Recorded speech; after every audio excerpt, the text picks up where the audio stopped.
Hello hi అండి, welcome to my channel. ఈరోజు మన వీడియోలో పండగలకు దేవుడికి ప్రసాదంగా పెట్టే బెల్లం పరమాన్నాన్ని చాలా ఈజీగా టేస్టీగా ఎలా తయారు చేయాలో ఈ వీడియోలో చూపించబోతున్నానండి. పరమాన్నం బెల్లంతో చేసేటప్పుడు పాలు విరగకుండా పరమాన్నం గట్టిపడకుండా ఎలా చేయాలో ఈ వీడియోలో చూపించబోతున్నానండి. నేను చెప్పే ప్రాసెస్తో మీరు కూడా ఇంట్లో ఒకసారి ట్రై చేయండి. పరమాన్నం కమ్మగా నోట్లో వేసుకుంటే కరిగిపోయేలా వస్తుందండి. మరి ముందుగా వీడియోలోకి వెళ్ళే ముందు మా ఛానల్ సబ్స్క్రైబ్ చేసుకోండి, అలానే కింద ఉన్న బెల్ ఐకాన్ క్లిక్ చేయండి. మరి ఆలస్యం చేయకుండా బెల్లం పరమాన్నం తయారీ విధానం. ముందుగా పరమాన్నం తయారు చేసుకోవడానికి నేను ఇక్కడ ఒక చిన్న గ్లాస్తో రేషన్ బియ్యం తీసుకున్నానండి. పరమాన్నాన్ని రేషన్ బియ్యంతో కానీ కొత్త బియ్యంతో కానీ చేసుకుంటే పరమాన్నం టేస్ట్ అనేది చాలా బాగుంటుందండి. ఇప్పుడు బియ్యంలో కొంచెం వాటర్ వేసుకొని 2 times బాగా వాష్ చేసుకోండి. ఇలా వాష్ చేసుకున్నాక ఇందులో ఏ కప్పుతో రైస్ తీసుకున్నామో అదే కప్పుతో 4 కప్పుల వరకు వాటర్ని వేసుకోండి. అలానే 2 cups వరకు పాలను వేసుకోండి. పరమాన్నంలోకి నిజానికి పాలు ఎక్కువేమీ అవసరం లేదండి, కానీ కొంతమంది మాత్రం పరమాన్నాన్ని వట్టి పాలుతోనే తయారు చేస్తారండి. మరి మీకు ఏ విధంగా వీలైతే ఆ విధంగా పాలను కానీ నీళ్ళను కానీ కలిపి తీసుకోవచ్చండి. కానీ కొలతల ప్రకారం 1 కప్పు బియ్యానికి 6 కప్పుల వరకు నీళ్ళను పాలను కలిపి తీసుకోవాలండి. ఇప్పుడు స్టవ్ ఆన్ చేసుకొని గిన్నెని పెట్టుకోండి. ఒకసారి అంతా కలుపుకొని ఉడికించుకోండి. ఇందులో మనం పాలు వేసుకున్నాం కాబట్టి పాలు 1 పొంగు వచ్చే వరకు దగ్గరుండి ఉడికించుకోండి.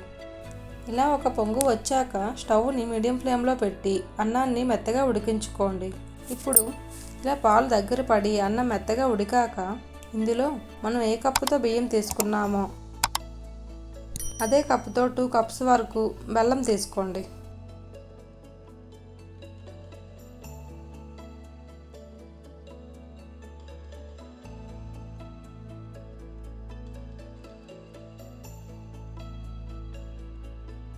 బెల్లం అంతా కరిగేలా కలుపుకొని మీడియం ఫ్లేమ్లో నుంచి దగ్గర పడేదాకా ఉడికించుకోండి.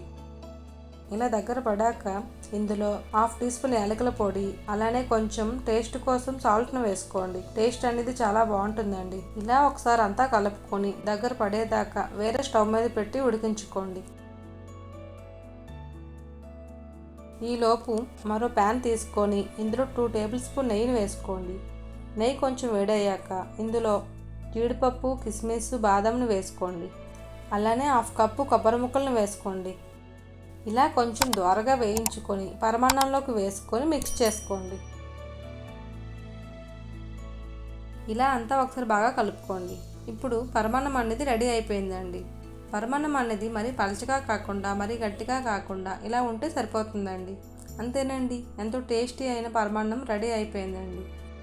చాలా ఈజీగా టేస్టీగా పరమాన్నాన్ని తక్కువ టైంలోనే తయారు చేసుకోవచ్చండి. మరి మీరు కూడా నేను చెప్పే కొలతలతో ట్రై చేయండి. మీకు ఎలా కుదిరిందో కామెంట్లో తెలియజేయండి. అలానే మా ఛానల్ని కొత్తగా చూసిన వారు మరిన్ని వీడియోల కోసం మా ఛానల్ సబ్స్క్రైబ్ చేసుకోండి. అలానే కింద ఉన్న బెల్ ఐకాన్ క్లిక్ చేయండి. Thank you for watching.